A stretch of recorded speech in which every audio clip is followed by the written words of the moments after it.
if I could, just for the remaining couple of minutes here, one is I want to say one thing that we didn't completely call out explicitly, but I think it bears doing so, is that if you think of this issue of gender partnership, there's really three legs of the stool. And with just two legs, the stool won't stand, so it does need all three. The first one is we continue to need to work with women,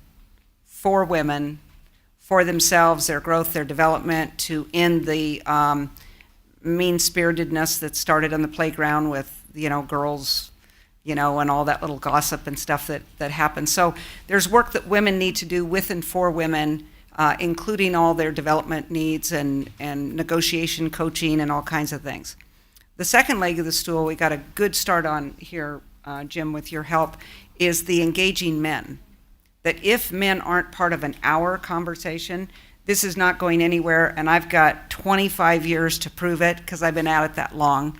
And until Cheryl's book came out, there was no engaging men. There was a few people doing one-offs, so forth, but her book was kind of the moment, the catalytic moment where the conversation got bigger, so I'll always credit her with that. The third one is, and we talked a little bit about that, the removing institutional barriers and blind spots.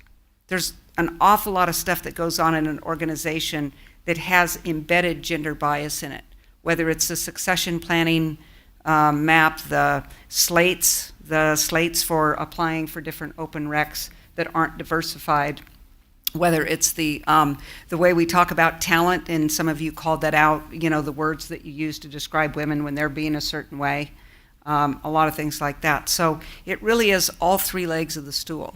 And one, I want to kind of punt to you, Jim, and say that in the same way Jackie commended you for taking a leadership role in this, I don't know who other than BAC has the convening power in this region to really crack the code on this conversation. So if BAC's the lead of it, I trust we're going to make tremendous progress.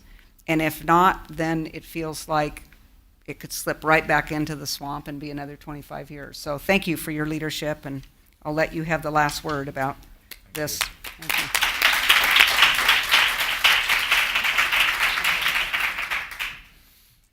Well, thank you, Rayona. And you're the brave last group standing or sitting, and I'm the last person standing between you and this reception, which I think we're looking forward to and deserve after 4 solid hours of deep thought and engagement. So first of all, I was remiss in the beginning of not recognizing and thanking the Bay Area Council team that helped put this together. So Rayona was kind to point out Virginia Dawson in the back, who's been running the show, so thank you, Virginia. Rufus Jeffers, our Vice President for Communications, who has worked really hard on this. Joel Ramundo in the back, who's really helped organize this and put it together. My partner and colleague, Suzanne Robinson, who is just phenomenal in all aspects, and there would be no Bay Area Council in terms of its function without Suzanne. Tracy Groves, who joined the council and the Bay Area Council Economic Institute last year and is doing a phenomenal job. You're driving our research, and I'm thinking as we're doing this maybe in collaboration with UC Davis and Amanda, maybe there's some other research that comes to mind that we could do around this subject that would help institutionalize or build the sort of aha moment that we're trying to get at. I want to thank, so food for thought there, I want to thank Rayona and Ray for being great allies, literally, and gender allies, and working with us. We couldn't have done it without you and made this happen, and I think you did a great job helping us put together a vital conversation, which was, for me, somewhat, it was certainly interesting. On a number of levels.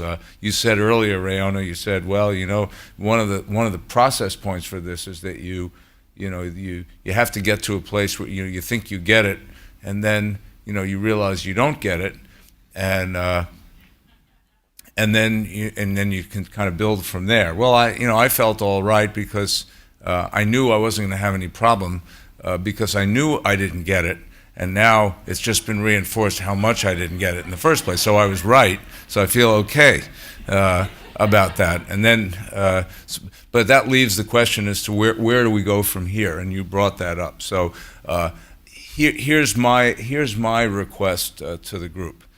This was really food for thought on many levels. And what it convinced me, the data points that both Amanda provided and the report from McKinsey and what Jackie Spear showed on the, I'm off to China in a couple of days, and the fact that China is at 50% and we're nowhere is discouraging. And that U.S. is so far behind globally in this area was really, I didn't know, and I don't feel good about it. And so I think we have to say that we, you hear this talk a lot about, oh, we've come so far, we've made a lot of progress. We have, but it's not a whole lot to celebrate given what I saw today, and I think we have a lot of work to do.